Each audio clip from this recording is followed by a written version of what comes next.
للوهلة الأولى يبدو هذا المسجد عاديا، لكن التفاصيل تخبئ الكثير. أراد المسلمون الفرنسيون هنا في حي ماسي جنوب باريس أن يكون مسجدهم مميزا، فاختاروا له أن يكون صديقا للبيئة، وهو أول مسجد من هذا النوع.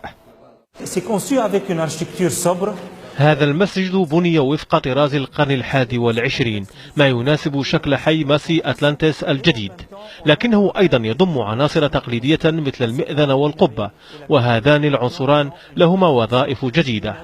صمم المسجد ليتواءم مع البيئة المحيطة، واستخدمت في بنائه تقنيات تحافظ على الطاقة وصديقة للبيئة، منها الزجاج الخاص الذي يسمح بدخول 90% من الضوء الطبيعي ويحجب 85% من الأشعة تحت الحمراء، وهذا يوفر إلى جانب الإضاءة خفض درجة الحرارة في الصيف داخل المسجد، بالتالي تقليل الحاجة إلى مكيفات الهواء. فكرة استخدام التكنولوجيا في هذا المسجد بدأت منذ التصور الأولي مع المهندس المعماري، ونحن نعتقد أن الإسلام أوجد مبادئ حماية البيئة في القرن 14، ونحن اليوم نعود لتلك المبادئ ونطبقها في هذا المسجد. رغم أن كلفة المسجد أكثر ب20% من المساجد المماثلة، فإن لجنة مسلمي فرنسا تتوقع استرداد هذه الأموال من خلال ترشيد استخدام المياه والطاقة.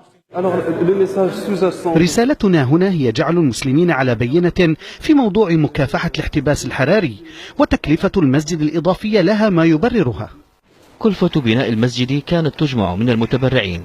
المسجد مفتوح جزئيا للصلاة، لكنه لم يكتمل بعد، ويتوقع أن يفتتح رسميا هذا العام، وسيضم قاعة صلاة قادرة على استيعاب 1000 مصل و500 مصلية، وقاعات أخرى للفعاليات الثقافية ودروس اللغة العربية.